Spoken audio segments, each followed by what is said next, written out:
मुल्क एक नई और मस्बत सिमत की जानिब गामजन है। इसके बावजूद कि आप शोर मचाएं, हकीकत तस्लीम करनी पड़ेगी।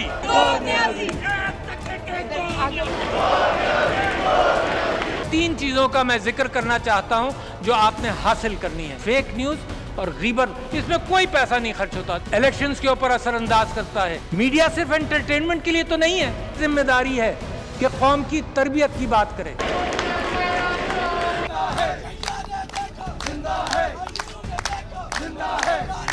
गुंडागर्दी की सरकार नहीं चलेगी, नहीं चलेगी।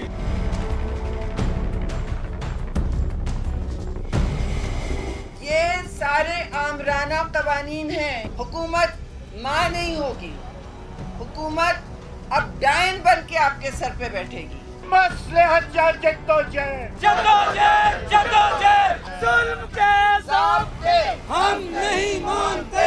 ये खुफिया क्यों है कानून का मुसवदा? काले कानून को कानूनी शक्ल हम देने नहीं देंगे। ये काला शाह काला कानून है। जुल्म के ज़ाब्ते हम नहीं मानते, जुल्म के ज़ाब्ते हम नहीं मानते।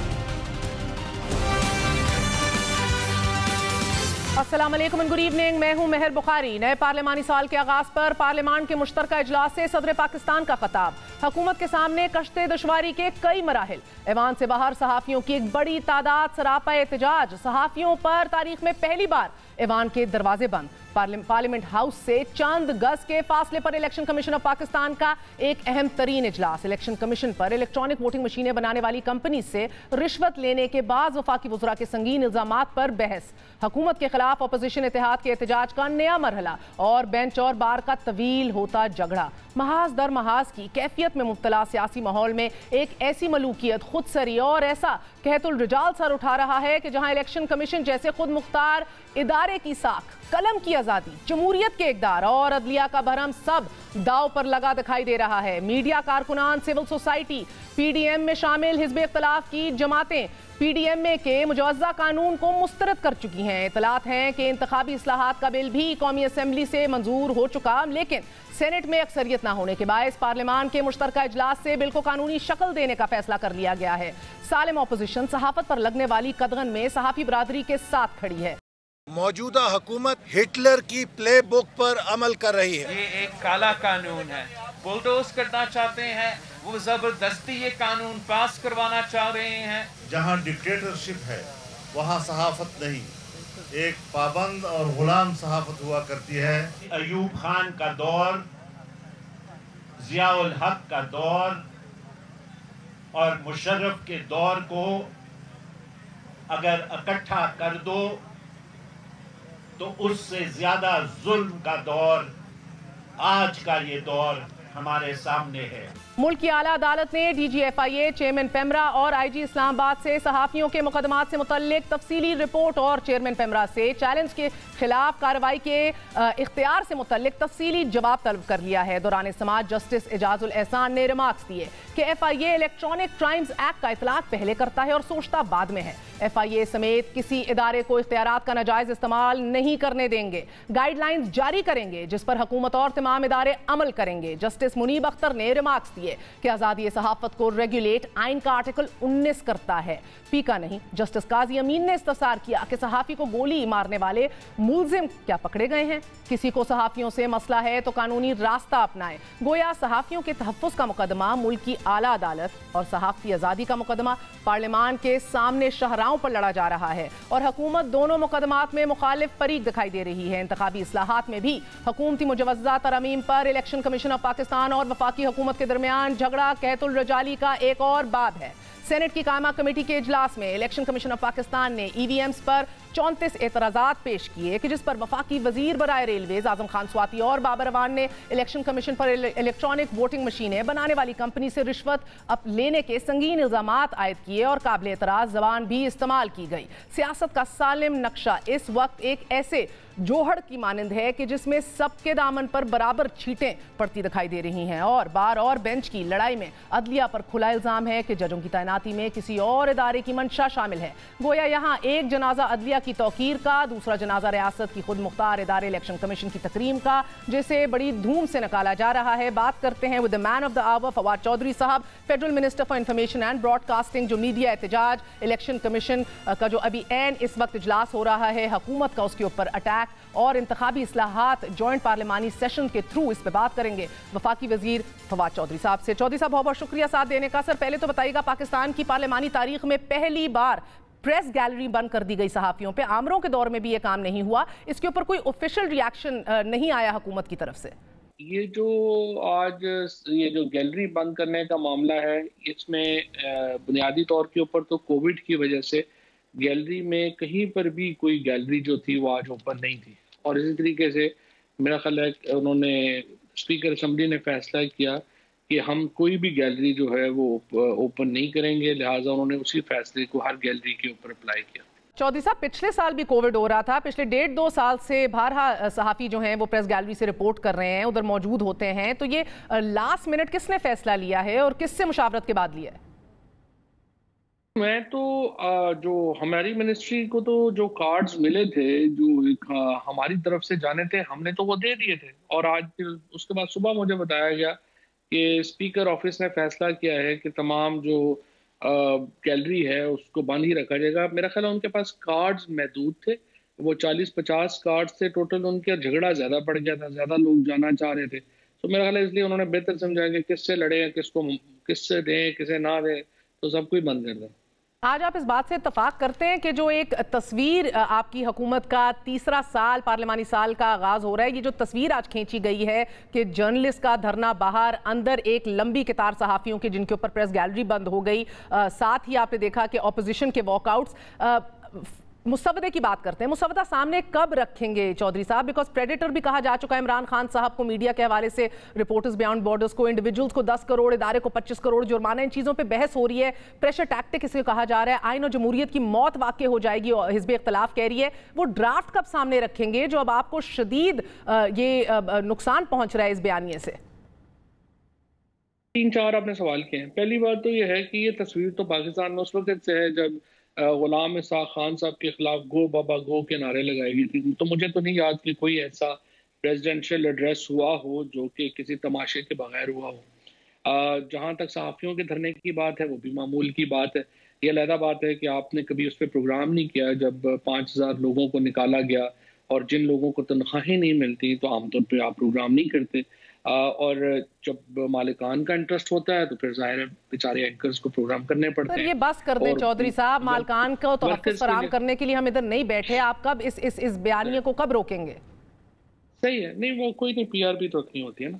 अच्छा वो छोड़ दें, उसको छोड़ दें। अच्छा दूसरी बात यह है कि उसके बाद जो अगला मामला है जिसमें आपने कहा कि अपोजिशन का, अपोजिशन ने तो पढ़ा ही नहीं है, ना ही उन्हें पता है कि लॉ क्या है, फ्रेमवर्क क्या है। यहाँ पे फिर मैं आपको क्लियर कर दूं, पहले भी मैंने आपके प्रोग्राम में क्लियर किया था, 2 तरीके थे। या तो मैं कानून बना लेता और उसके बाद मुशावरत करता, या मैंने ये तरीका लिया कि पहले हम एक फ्रेमवर्क दें, उसके ऊपर मुशावरत करें और फिर कानून बनाए।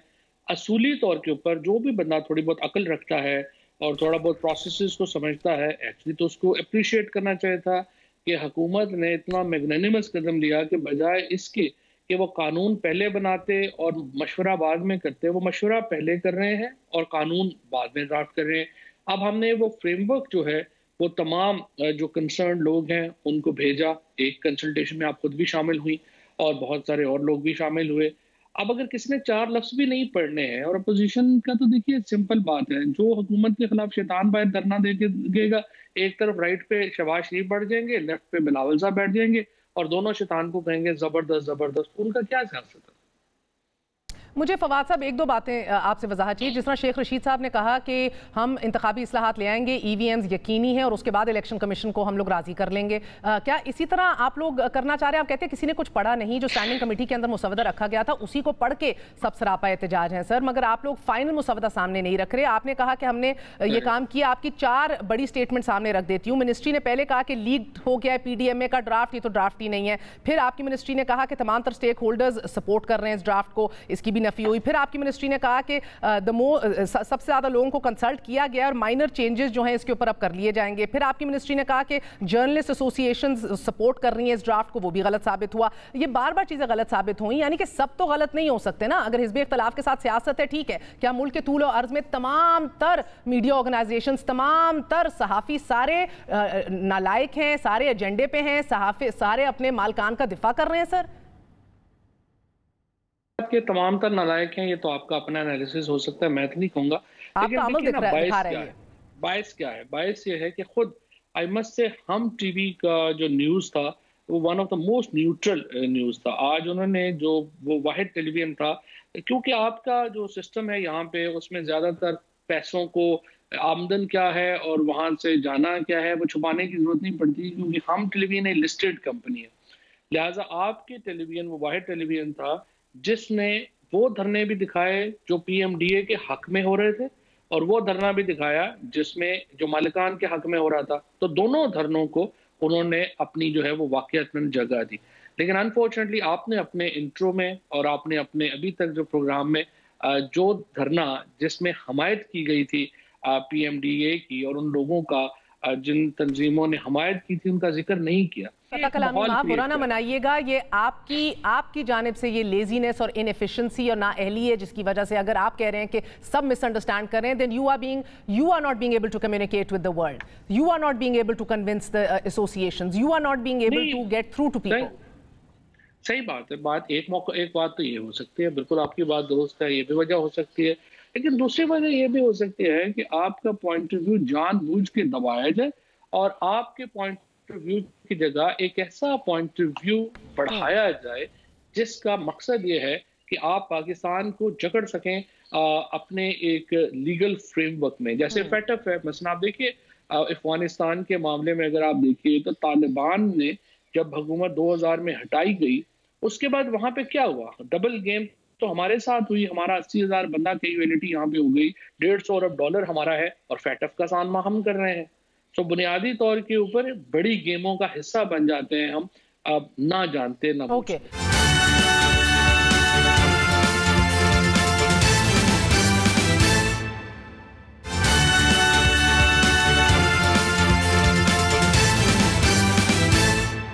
फवाद चौधरी साहब, अगर मैं 2-3 स्टेप्स को स्टेप बाय स्टेप करूं, बिकॉज आपके दिल के करीब भी हैं बड़े फेक न्यूज़ और ये इश्यूज, मगर उससे पहले सर आपने आज अभी थोड़ी देर पहले कहा तमाम जो सहाफ़ी आए हैं इस्लामाबाद से बाहर से वो कैसे आए हैं, 5 स्टार होटल्स में रह रहे हैं, कौन सी फ्लाइट्स लेकर आए हैं, यानी कि एक सवालिया निशान इन सहाफ़ियों की क्रेडिबिलिटी के ऊपर उठाना। और मुझे माफ़ कीजिएगा लेकिन आपको याद दिलाती चलूँ कि फेक न्यूज़ का सबसे बड़ा इदारा आपके लीडर के बकौल मिनिस्ट्री ऑफ इंफॉर्मेशन ही रहा है। 2007 में इमरान खान ने कहा था कि ministry of information ministry of disinformation है और जब मैं बरसर इक़्तिदार आऊंगा तो ये खत्म करूंगा इस मिनिस्ट्री को। यानी कि 60% फेक न्यूज़ खत्म हो जाएगी कि जब आपकी मिनिस्ट्री को खत्म कर दिया जाए, ये आपके लीडर का कहना था। तो आपने आज जो ये बयान दिया सर, माजरत के साथ मेरे अपने कॉलीग्स हैं, people of high credibility who come in, we know how they come in, we know कि इदारों ने उनको भेजा है, वो कुछ खुद होकर आए हैं, क्यों सवालिया निशान उठाएंगे आप, क्यों टक्कर ले रहे हैं मीडिया के साथ?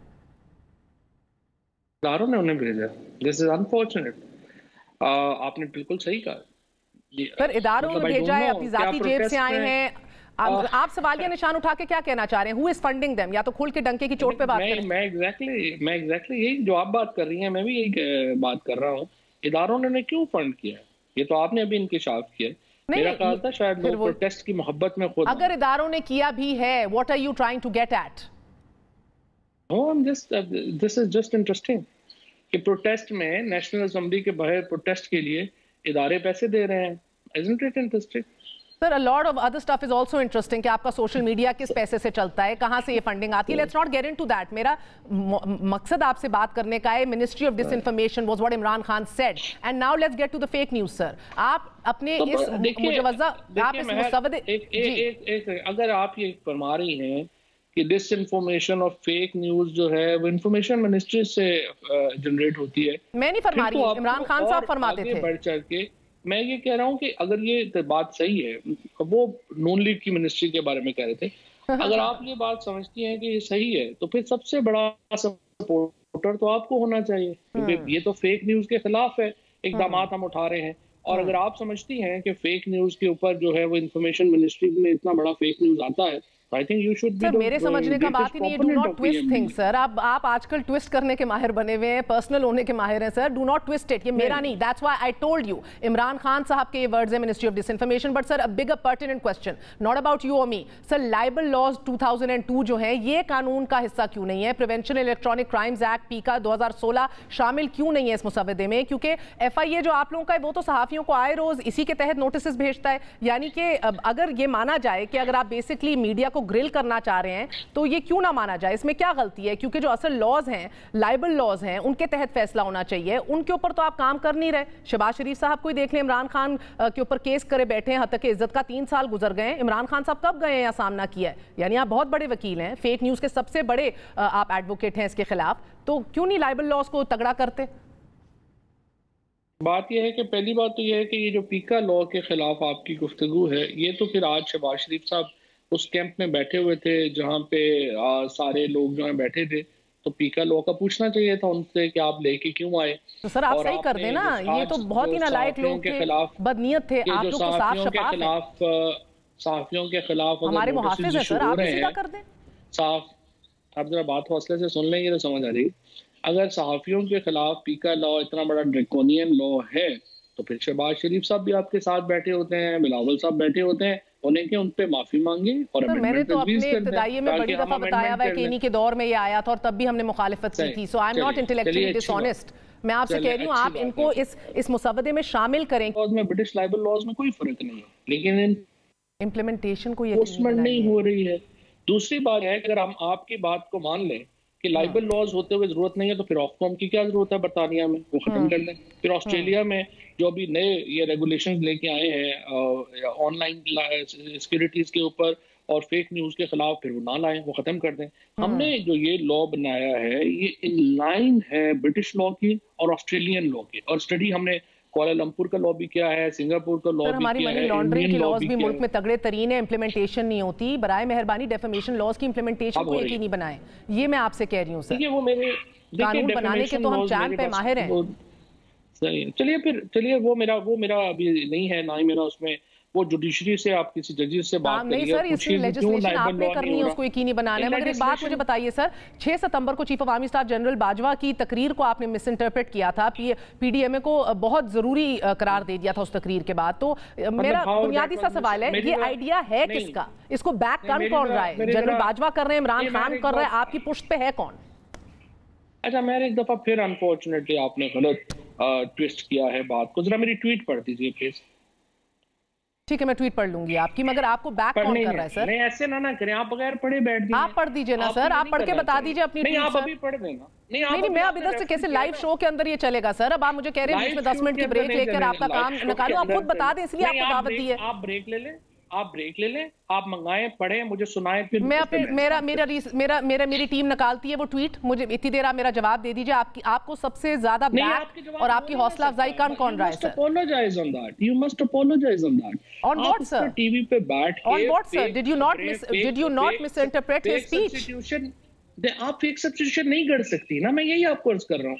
आप निकालिए ट्वीट, मुझे पढ़िए। ट्वीट निकालते हैं जी, निकाल के दीजिए। आपने मिसइंटरप्रेट नहीं किया चीफ की बात को, यही मैं कह रहा हूँ ना, पहले पढ़ेंगे तो समझ ठीक है। वो निकाल लेते हैं, फिर आपने मुझे पूछा सर इसके अंदर बहुत से मसले हैं, आपने बहुत से शोज किए हैं। फॉर इंस्टेंस इसके अंदर अगेन लाइबल लॉज के ऊपर यू नॉट कमिटिंग, डेफेमेशन के ऊपर यकीनी बनाने पे यू सेइंग मेरा काम नहीं है। सिलेक्शन प्रोसीजर जो बोर्ड का है गवर्निंग द PDM में प्राइवेट सेक्टर से कुछ लोग 4 स्टेक होल्डर्स होंगे, 12 मेजर स्टेक होल्डर्स होंगे। इनकी I mean how do you plan to get the 4 representatives from at least 12 stakeholders? PBA, APNS, CPNE, AMEND, PFUJ, cable operators, film producers, digital representatives, 2-3 different bodies हैं अलग इनकी।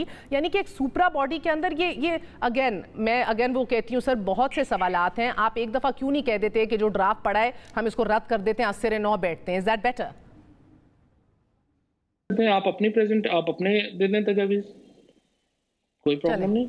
यानी कि motion pictures को भी क्यों खत्म कर रहे हैं सर? अगर ये सवाल उठ रहे हैं बार बार कि अगर ये हाँ मोशन पिक्चर्स के ऊपर आ जाता है। पहली बात तो ये है कि देखिए पिक्चर्स में इस वक्त तकरीबन 28 NOCs इन्वॉल्व है और हर सूबे का एक अपना सेंसर बोर्ड इन्वॉल्व है।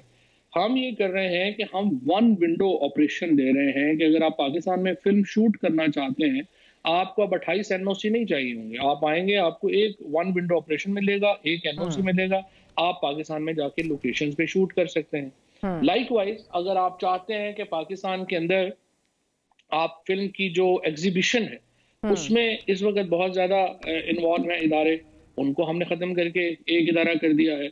इसी तरीके से जो फिल्म को हम लोन देना चाहते हैं या फिल्म को फैसिलिटेट करना चाहते हैं, उसके लिए हमें इदारे की जरूरत थी, वो हमने इन तमाम चीजों को इकट्ठा करके वन विंडो ऑपरेशन कर दिया है फिल्म के लिए। अभी तक ट्वीट आपकी नहीं आई।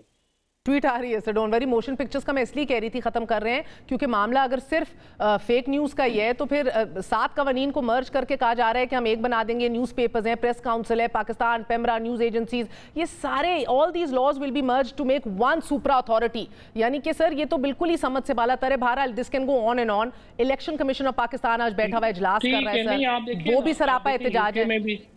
हाँ? यूके में भी ये नहीं, यूके में भी जो है वो एक सुपरा बॉडी क्रिएट की गई है, इस तरह ऑस्ट्रेलिया में जो है वो किया गया है। क्योंकि प्रॉब्लम ये है कि अब जो आपका ये जो आखिरी लॉ बना था पेमरा, ये 2002 में बना था और 2002 के बाद कोई पाकिस्तान में जो डिजिटल मीडिया रियलिटीज हैं वो चेंज हुई हैं, तो नए लॉज बने नहीं हैं। तो अभी ये जो पूरी दुनिया में हो रहा है convergence is a international trend, और वही ट्रेंड हम यहाँ पे ला रहे हैं। ठीक है। सो ओके एंड सर मुझे इलेक्शन कमीशन ऑफ पाकिस्तान का अहम तरीन इजलास हो रहा है। आई होप आप एडिट नहीं करेंगी जब वो जो पिछली हमारी बात हो। इंशाल्लाह नहीं होगा। सर मुझे ये बताइएगा कि ये इलेक्शन कमीशन के ऊपर जो आपकी हुकूमत ने धावा बोल दिया है सर, ये तो उसी के मुतरादिफ है जैसे आप हाई कोर्ट को कह रहे हैं कि हमारी मर्जी का फैसला दो वरना जज रिजाइन करे। उनके पास इख्तियारात हैं, कंटेम्प्ट ऑफ कोर्ट भी कर सकते हैं, आपको डिस्क्वालीफाई भी किया जा सकता है। और अगर इस तरह का कोई फैसला अगले 24 घंटे में सामने आ गया तो क्या रद्द-ए-अमल होगा आपकी हुकूमत का? अगेन 24 घंटों में फैसले नहीं आते, इस तरह को तो आपको नोटिस देने हैं, आपको पूरी बात करनी है। लेकिन मुझे नहीं समझ आती कि इसमें क्यों कंटेम्प्ट है। अगर एक इदारा या एक जो भी जिस तरह से मीडिया कह रहा है कि आप हमें रेगुलेट मत करें या आप हमारे लिए कोई कानून नहीं बनाएंगे, इसी तरीके से इलेक्शन कमीशन कह रहे हैं हमें इलेक्टोरल इस्लाहात नहीं चाहिए। अब प्रॉब्लम यह है कि अगर आप इलेक्टोरल इस्लाह, या तो आप कहिए कि तमाम जो हमारे इलेक्शन हुए हैं उनमें सबको बड़ा एतमाद था, तो आंसर इज नो। हर आदमी ने हर इलेक्शन पे जो हारा है उसने क्या इलेक्शन कमीशन इलेक्शन सही नहीं करा सका। तो मैं तो ये कहता हूं कि आप दोबारा, आप जिस तरह मैं कह रहा हूं कि मीडिया जो है वो हमारा PMDA का ऑर्डर मुस्तरद कर दे बट अपनी तजावीज़ ले आए, इसी तरह इलेक्शन कमीशन इसको मुस्तरद कर दे और अपनी तजावीज़ दे दे। लेकिन मेरा बाकी जो आपका मुझे पता नहीं है, लेकिन ज्यादातर जो पाकिस्तानी है उनका कंसेंसस है कि इलेक्शन कमीशन के तहत होने वाले इंतखाबात में का जो मयार है वो उस पर बहुत सवालात है और उनको बेहतर करने की जरूरत है। तो अगर हम ऐसे ही छोड़ देंगे तो फिर ये बहस जारी रहेगी। मेरा वक्त खत्म हो गया है, मगर सिर्फ आपसे ये सवाल है कि आपके कायद को और आप लोगों को ट्वीट आ गई है, उसी पे खत्म करूंगी सर, रिलैक्स, ट्वीट पे खत्म करूंगी। But election commission first and quickly sir. नहीं इधर पड़ी हुई है, नई बात खत्म होगी, ट्वीट आपके सामने रखेंगे, don't worry sir, I am committing to you so I will keep my word. Sir election commission गो के वो शायद इस मुल्क में इलेक्शन कमीशन ने खुद अपने इख्तियारात और अपने आप को इतना ऑटोनमस नहीं समझा, तो हमने भी तारीख में कभी नहीं समझा सर। मगर ये हाई कोर्ट के इख्तियारात हैं, चीफ इलेक्शन कमीशन का एक जज की हैसियत है, उसको हटाने की भी, उसका वकार भी, उसके इख्तियारात भी। आप जब धावा बोलते हैं उनके ऊपर सवालिया निशान उठाते हैं, आपको तो कोई चीफ इलेक्शन कमिश्नर अच्छा नहीं लगा, कोई इलेक्शन कमीशन का कॉम्पोजिशन आपको अच्छा नहीं लगा। आप लोग यानी कि एक पूरी लंबी फहरिस्त है। इस्लामाबाद हाई कोर्ट ने भी वापस पार्लियामान में भेज दिया था जब चीफ इलेक्शन कमीशन ने आपके लगाए हुए लोगों को नोटिफाई करने से इनकार कर दिया था। कहने का मकसद ये है कि ये क्या रवायत आप पेश कर रहे हैं, जिधर मरियम नवाज शरीफ साहिबा की बात में वजन दिखाई देता है कि हम तो मखसूस लोगों को हाईलाइट करते थे, ये तो पूरे इदारों को आग लगाने के और इस्तीफा दे दें और उनके वकार को दांव पे लगा रहे हैं। आपने इतनी लंबी तकरीर की, मुझे तो समझ नहीं आई कैसे वकार को दबाव में लगा रहे हैं। अगर इलेक्शन कमीशन अगर अपनी फॉर एग्जांपल उनके एतराजात हैं तो मुझे आप बताइए क्या वो अपनी सोशल मीडिया वेबसाइट के ऊपर डालेगा और मीडिया से शेयर करेगा, या वो प्रेसिडेंट साहब के साथ या जिन मीटिंग्स में जाते हैं वहां शेयर करेगा। सो वी अंडरस्टैंड कि हर जो इदारा है उसकी एक अपनी साख है, उसका एक अपना किरदार है और उसका अपना एक अमल है जिसके मुताबिक उसने अमल करना है। अब सवाल यह है अगर इलेक्शन कमीशन अपोजिशन की तरह अपना सोशल मीडिया के ऊपर लगाना शुरू कर दे एतराज़ात, और उसके बाद वो मीडिया से शेयर करना शुरू कर देगा, तो मुझे बताइए उसकी क्या साख रह जाएगी? क्या करे तो सर, एक जज प्रेस कॉन्फ्रेंस नहीं कर सकता, इलेक्शन कमीशन भी क्या करे जब इमरान खान से लेके पूरी उनकी काबीना सवालिया निशान उठा रही है, उनकी साख को दाव पे लगा रही है कि ऑटोनोमस इदारे के, तो वो आगे से क्या करें सर? तो वो बाद में हुआ ना। हाँ, और अगर आप कहते हैं कि इस तरह फैसला नहीं आता, नोटिस भेजे जाते हैं, आपकी बात दुरुस्त है, लेकिन अगर उन्होंने जहन बना लिया कि नोटिस भेजने ही है, तो do you understand the constitutional crisis your government is getting into?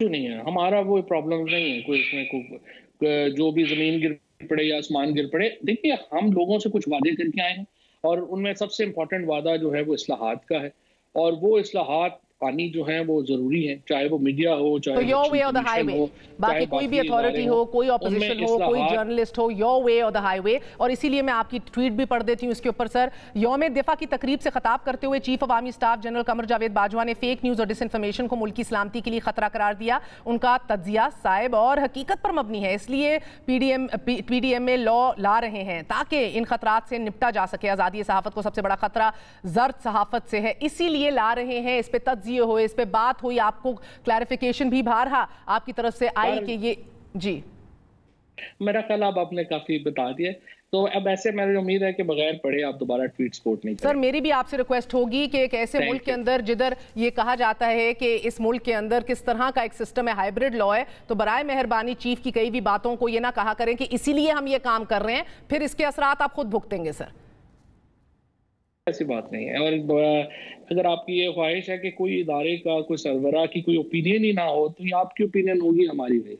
बहुत बहुत शुक्रिया। हमारे साथ फवाद चौधरी साहब मौजूद थे। एक वक्फा लेते हैं, वक्फे के बाद हाजिर होंगे, बताएंगे कि कैंटोनमेंट बोर्ड इलेक्शंस के अंदर क्या रुझानात देखने को मिले हैं और किस तरह तहरीके इंसाफ जीत के भी अपने स्ट्रॉन्ग होल्ड से हार चुकी है। Stay with us.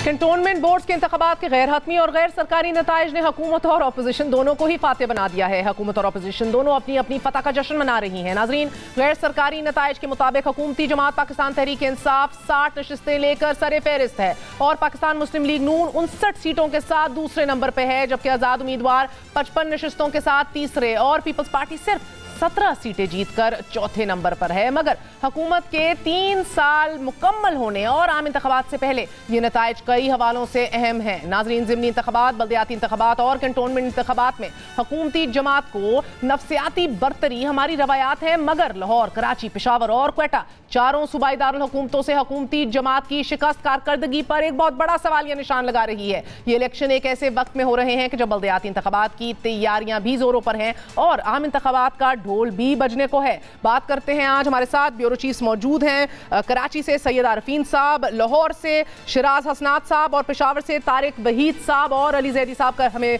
ज्वाइन करेंगे। इसी वाले से ख्वाजा साद रफीक का भी इनपुट लेंगे। मगर first to the bureau chief to understand what exactly happened over here. मैं आरफीन आपसे आगाज करूंगी। सर बताइएगा कि कैंट से तहरीक इंसाफ और पीपल्स पार्टी दोनों एमक्यूएम के मैंडेट में शगाफ ना डाल सकी। हमने देखा है कि कुरंगी कैंटोनमेंट में भी गुज़िश्ता इंतखाबात की तरह इस बार भी पीपल्स पार्टी और तहरीक इंसाफ को शिकस्त हुई है। नून लीग बाजी ले गई और मनोड़ा कैंट से भी तहरीक इंसाफ नशिस्त लेने में नाकाम दिखाई दी। तो पीपल्स पार्टी ने तो क्लीन स्वीप किया ही है, लेकिन हैदराबाद कैंट में पीपल्स पार्टी और तहरीक इंसाफ दोनों को नाकामी का मुंह देखना पड़ा है। ये दोनों जमातें एमक्यूएम पाकिस्तान को शिकस्त ना दे सकी, मगर फिर भी ओवरऑल आप किस तरह देखेंगे? एमक्यूएम अपने स्ट्रॉन्ग होल्ड में है, लेकिन ओवरऑल कराची में वाइप आउट हो चुकी है।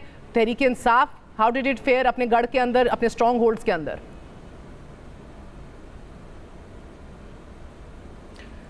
इस कैंटोनमेंट में अगर कराची की बात करें, सबसे बड़ा सेटबैक अगर मैं कहूँ तो पीटीआई का हुआ है। उसकी वजह यह है कि कराची के जो इंतखाबात हुए इसमें 14 सीटें लेकर सर फहरिस्त है पीटीआई और 11 सीटें लेकर पीपल्स पार्टी सर फहरिस्त है, दूसरे नंबर पे है।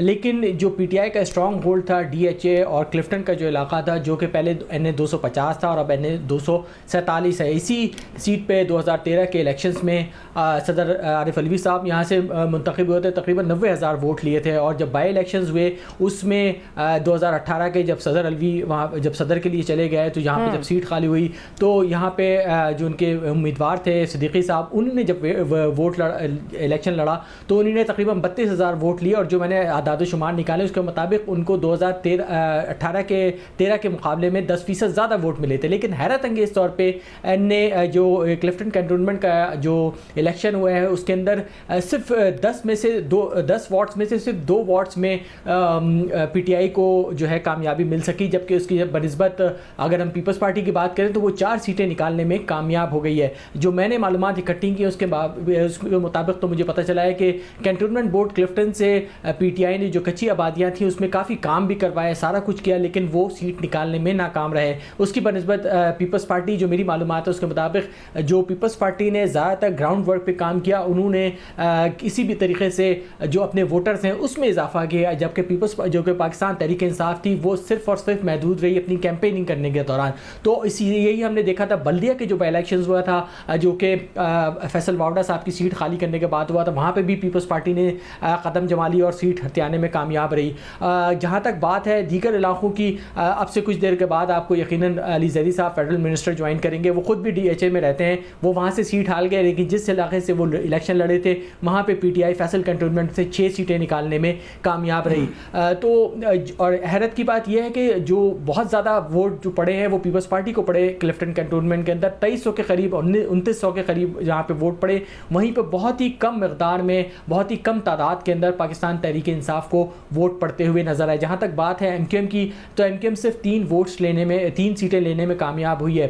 तो MQM का अगर हम देखें तो हमेशा से जो कैंटोनमेंट्स हैं उसके अंदर कोई अच्छा रिकॉर्ड इतना ज़्यादा नहीं रह सका, लेकिन हैरत अंगेज़ तौर पे 10 में से 60 सीटें निकालने में हैदराबाद में कामयाब हुई है। लेकिन कराची में सूरत हाल उसके लिए काफ़ी स्ट्रगल करती हुई नज़र आती है। एक और अहम बात मैं ये बताऊं कि जो PSP है मुस्तफ़ा कमाल की, वो इस दफ़ा शदीद स्ट्रगल करते हुए नज़र आई है, वो एक दफ़ा फिर से कोई सीट हासिल करने में नाकाम रहे हैं। और जो दूसरी अहम बात ये कि जमात इस्लामी कराची के अंदर जो कैंटोनमेंट के इलेक्शंस हुए उसमें 5 सीटें हासिल करने में कामयाब रही है, और उसकी वजह ये आती है कि मुसलसल जो जमात इस्लामी है वो कराची के जो सिविक इशूज़ हैं उन पे बात करती है, बड़ी पेश रहती है। वैसे आरफीन साहब, मैंने तो ये फैसला किया था कि ब्यूरो चीफ से मुल्क के तूल और उसका अहवाल लूंगी, फिर अली जैदी साहब के पास जाऊंगी, मगर क्योंकि वो अभी हाथ सर पे मार रहे हैं और क्या बात है अपनी कह रहे हैं अंडर हिज ब्रेथ, तो मैंने सोचा कि अगर आप इजाजत दें before I go to the other bureau chief, Ali Zaidi साहब ओवर टू यू। वफाकी वजीर हमारे साथ मौजूद है, मिनिस्टर साहब हमारे साथ मैरीटाइम अफेयर्स के, क्यों आप इतने दुखी हो रहे हैं हमारे ब्यूरो चीफ के? Back to the bureau chiefs, but Ali Zaidi साहब देखें, पहली बात है उन्होंने फैक्चुअली कोई गलत बात की है। बड़े अच्छे दोस्त हैं, आपके दोस्त होंगे क्लिफ्टन DHA के अंदर, you have a non performance. चले आप पहले खत्म कर लें। हो गया, खत्म हो गया। 2 बातें महर, ये क्या है? पानी का ग्लास है, और ये क्या है? कावा फलसफा झाड़ेंगे? नहीं, क्या है ये? कावा चाय है, खुद देख लें अंदर क्या है। ग्लास है क्या? मग है। मग है। एप्पल को एप्पल से तो कंपेयर करें, 2015 में कैंटोनमेंट में कितने हमारी सीटें थी? इसी 2015 के कैंटोनमेंट में कितनी सीटें थी कराची में? 3। अभी कितनी है? 14। तो हम हार रहे हैं कि जीत रहे हैं? मैंने ये तो सिंपल मैथमेटिक्स है। वो 3 इसी कैंटोनमेंट में थी, और बाकी एक सेकंड, बाकी पूरे हाँ बोले कैंटोनमेंट की मैं बात कर रहा हूँ, लोकल बॉडीज जब होंगे जब देखेंगे। हाँ, इस फैसल कैंटोनमेंट में 10 में से 1 भी नहीं थी। मेरे हल्के में NA 244 में 8 वार्ड्स हैं, 8 में से 6 हैं हमारे पास। इस फैसल कैंटोनमेंट में 10 में से 6 हैं, तो सो देयरफॉर 3 से 14 पे चले गए तो हम हार रहे हैं। ऐसी हार तो मैं एक्सेप्ट करता हूँ। ठीक है। अच्छा, अब बात करें जी नेशनल इलेक्शन की या जनरल इलेक्शन की, लेकिन मैं यहाँ पे एक चीज मैं ऐड करना चाहता हूँ। मैं बहुत पूरी आपकी बात एक चीज ऐड करना चाहता हूँ। आरफीन साहब की बात भी सुन लें, आप ही जवाब देंगे। मैंने पहले मेरी क्योंकि मुझे लगता है अब आपको सारे ब्यूरो चीफ का जवाब देना होगा। नहीं, मैं दे दूंगा। मुझे जिसका मुझे पता नहीं होगा मैं बोलूंगा मुझे नहीं पता। लेकिन ये बात जो एप्पल्स टू एप्पल्स कंपेयर करें ना, मतलब आप चलो, जो बाय इलेक्शन है वो नेशनल असेंबली की सीट का है, लोकल बॉडीज या कैंटोनमेंट के अलग डायनामिक्स होते हैं, अलग इलेक्शन। सर हम तो उसी को कंपेयर कर रहे हैं। नहीं, आपने उन्होंने तो कंपेयर, मगर इजाजत दी, आरफीन भाई ने तो कंपेयर पिछले इलेक्शन से किया ही नहीं। उन्होंने कहा कि जी 2013 में सदर मैं आपको 2015 से कर दूंगी अगर मुझे इजाजत दे। सर कैंटोनमेंट कंपेयर कर, कैंटोनमेंट टू कैंटोनमेंट। आरफीन अभी बात कर ले, क्लिफ्टन से इनके 2 उम्मीदवार थे वार्ड 4 और वार्ड 6 के अंदर, जो बिल्कुल सबसे ज्यादा वार्ड, लेकिन ये मैं नहीं कह सकता। हाँ, आरफीन बात कर लीजिए, सबसे ज्यादा वार्ड 4 में इनके उम्मीदवार ने 501 वोट लिए, दूसरे में 400 490 लिए। सईद गनी साहब भी आज कह रहे थे कि रवायती वोटरों ने मुस्तरद कर दिए तहरीक इंसाफ को। कैसा ये पूरे डिस्ट्रिक्ट ईस्ट में एक भी पीपल्स पार्टी की नहीं है वोट।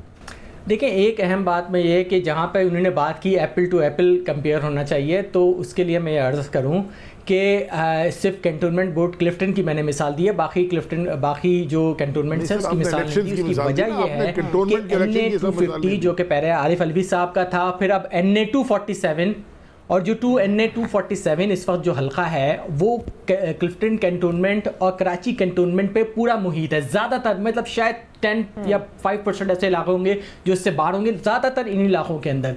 अब जब होता यह है कि आप देखते हैं कि जब नेशनल असम्बली में आपके आदमी वहाँ पे मौजूद है, प्रोविंशियल असम्बली में यहाँ पे मौजूद है, गवर्नर साहब यहाँ पे इलेक्ट हो चुके हैं, लेकिन उसके बावजूद इस सीट के ऊपर किसी और का जीत, और देखिए मार्जिन बहुत है, जो पाकिस्तान पीपल्स पार्टी है उसने 2900 वोट लिए हैं, इससे हाईएस्ट है। इनका एक भी कैंडिडेट 1000 वोट का, 1000 का जो 4 फिगर है उसके अंदर आ ही नहीं सका, जबकि उसकी बनिस्बत पीपल्स पार्टी 2900 करके गई है। असल में अगर हम देखें ग्राउंड के ऊपर हम बात करें तो वजह यह है कि देखें पीपल्स पार्टी ने इलेक्शन की जो डायनेमिक्स है ग्राउंड की है ना, उन्हीं ने इसके ऊपर बहुत कैंपेन हो रही है कि जी इस पर बात भी हो रही है कि आपने 11th आवर के ऊपर एक पोलिंग स्कीम आ गई है, लेकिन ये कैसे आई, क्या ये तो बात की बात है और ये पॉलिटिकल पार्टीज उसको देखेंगी। लेकिन जो मैं ग्राउंड सिचुएशन है वो ये कि पीपल्स पार्टी ने ग्राउंड पे काम किया और उन्होंने इस तरीके ग्राउंड से काम करने से मुराद दिया कि उन्होंने अपने वोटर्स को वहाँ के ऊपर इनरोल करवा लिया, जबकि जो पाकिस्तान तहरीक इंसाफ है वो ज़्यादातर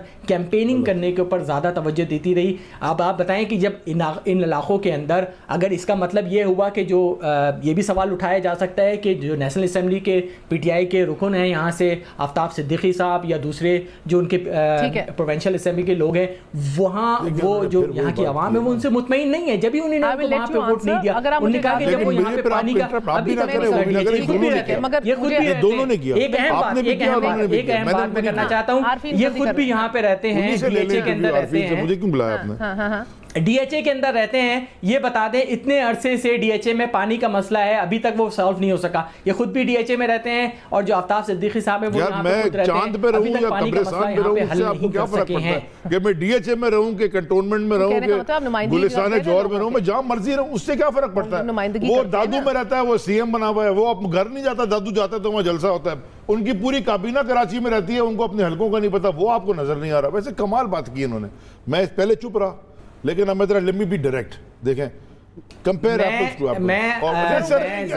ये बात आपको जवाब देने के लिए एक सेकंड ब्यूरो चीफ साहब, एक सेकंड मैं लाहौर का रोल मेरे भाई मेरी जान, एक सेकंड होल्ड ऑन, आपकी पूरी बात मैंने सुनी, आपकी पूरी नहीं, मैं नहीं आपको जवाब दे रहा ना, मैंने सुन ली, पहले वाले को जवाब दे दें, बाद में आप दोबारा कर लीजिएगा, प्लीज इंटरप्ट ना करें। जी बोलिए बोलिए। दरखास्त है मेरी आजिज़ाना हाथ जोड़ के, बात पूरी मुकम्मल करने दें, क्योंकि आपकी बात से मैं 200% मुत्तफिक नहीं हूं। ठीक है, अगर आप मुझे ये बोलें कि मैं कैंटोनमेंट बोर्ड के इलेक्शन के रिजल्ट से खुश हूं, बिल्कुल भी खुश नहीं हूं। ठीक है, we should have done a lot better. बिल्कुल ठीक है कि हमारा MNA MPA है तो हमें अच्छा करना चाहिए। रिजल्ट किया वो एक डिफरेंट डिबेट है, अभी इसके ऊपर आते हैं ना। एक सेकंड, ठीक है, मैं खुश नहीं हूं। अगर आप ये कहेंगे जी पता नहीं क्या हो गया, चुड़ियां उड़ गई PTI की, ओ भाई 3 से 14 पे आ गए हम, किसकी चुड़िया उड़ी? उनकी भी तो हुकूमत है सिंध में, वो डिस्ट्रिक्ट ईस्ट में उनको एक वार्ड नहीं जीते वो।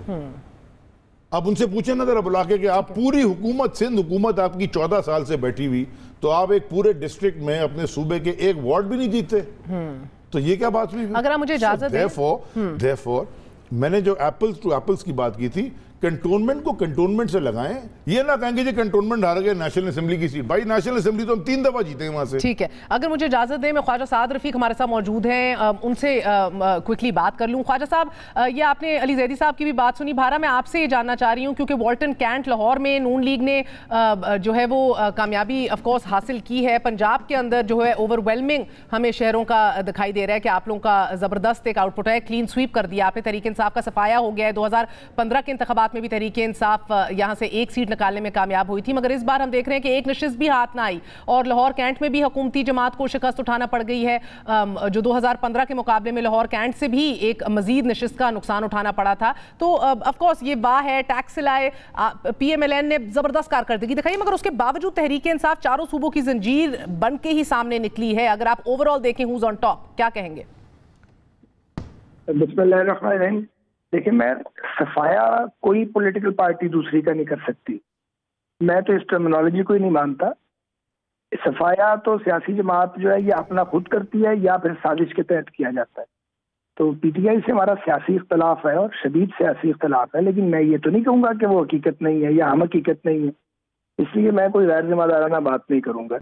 ये जो ठीक है, बोल ठीक है, वेल सेड। जो वाल्टन कैंटोनमेंट है, यहाँ 10 में से 9 नशिस्तें हमने जीती थी जब हमारी हुकूमत थी 2015 में। ये हल्का इमरान खान साहब यहाँ से लड़े हैं मेरे मुकाबले में, और उसके बाद फिर एक ज़िमनी इलेक्शन यहाँ पे हुआ था जिसमें मैं मुंतखब हुआ। हमारा 400 वोटों का फर्क था। इस बार 9 में से 9 है। एक सीट का वो अभी इलेक्शन होगा, वो भी हमारी सेफ सीट है।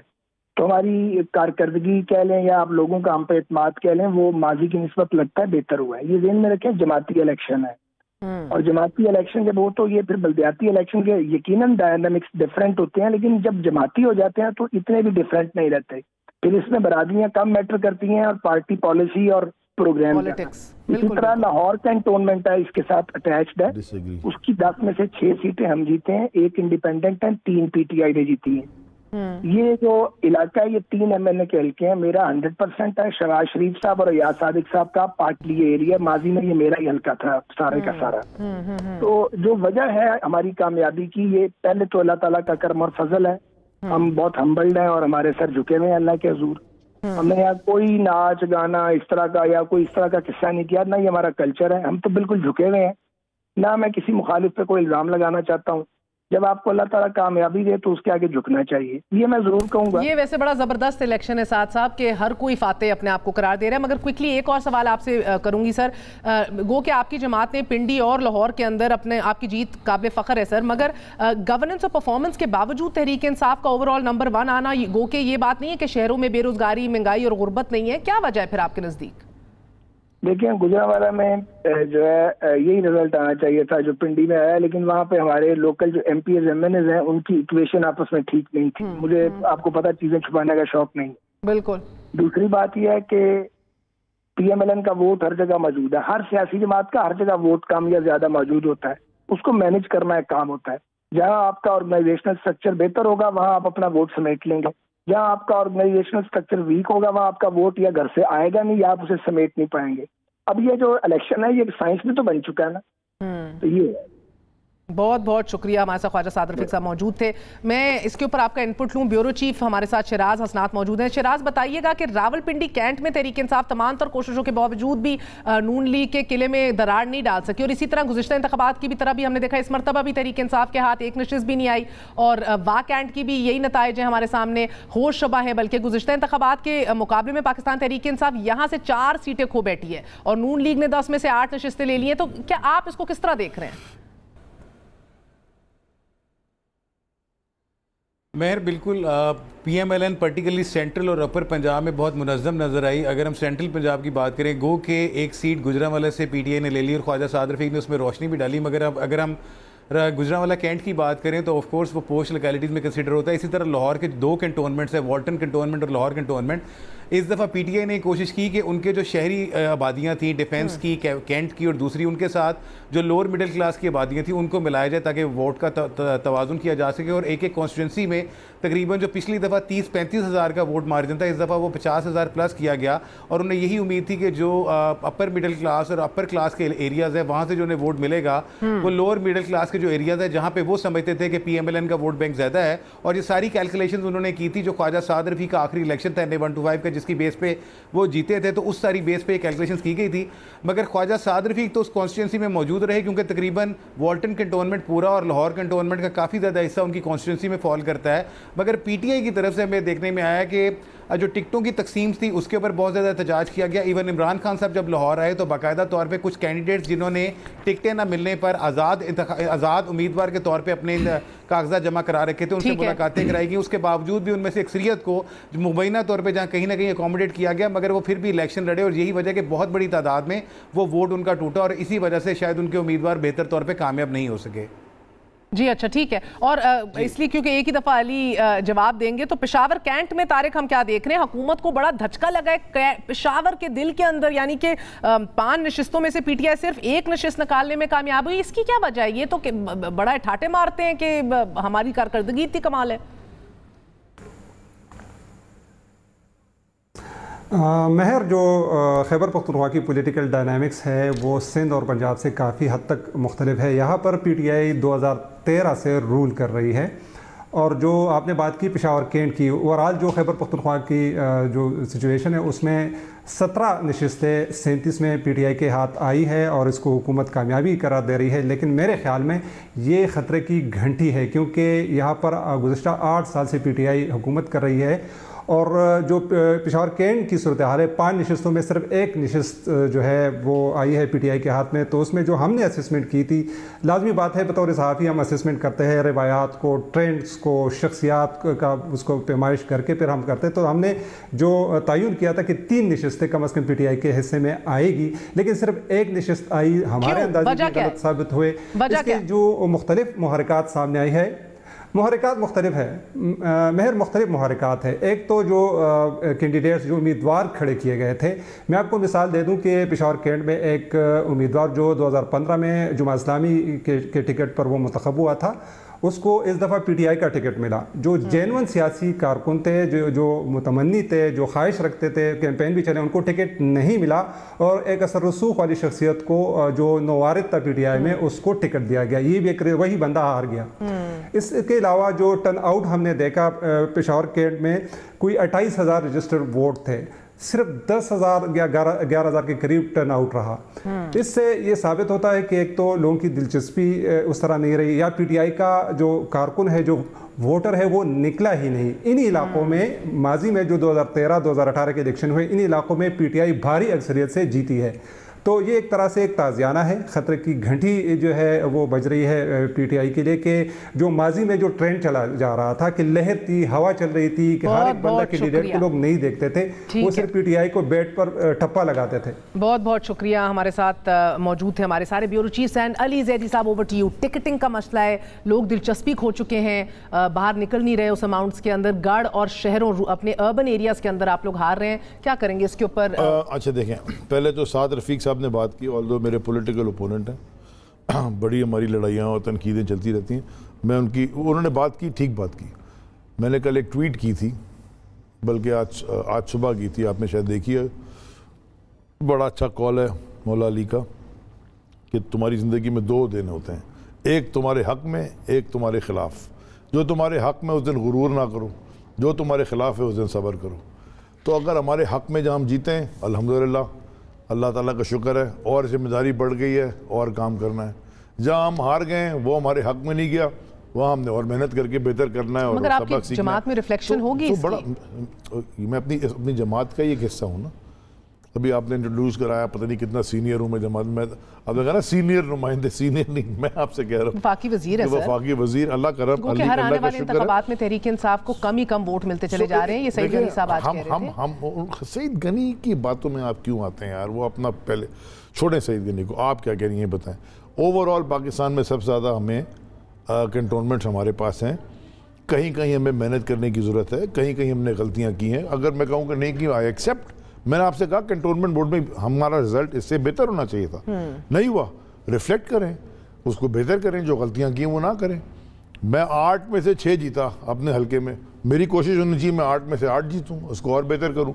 हजार वोट के मार्जिन से भी जीता हूँ, हजार वोट के मार्जिन से। अभी तो बड़ी रुस्वा और अल्लाह का शुक्र 4 और 6 में तो बड़ी पैथेटिक नंबर्स हैं। सो देयरफॉर कहीं जहां कम हुआ है वहां काम करना होगा। और एक बात, दिल पे हाथ रख के सच बोलने की कोशिश कीजिए। मुझे बगैर दिल पे हाथ रख के भी सच बोलूंगा। पिछले चंद घंटों में आपने और असद उमर साहब ने बैठ के एक प्रेस कॉन्फ्रेंस की। असद उमर साहब ने कहा कि हमारे कुछ वफाकी वज़रा हैं जो नहीं चाहते इतने पैसे खर्चों कराची के अंदर।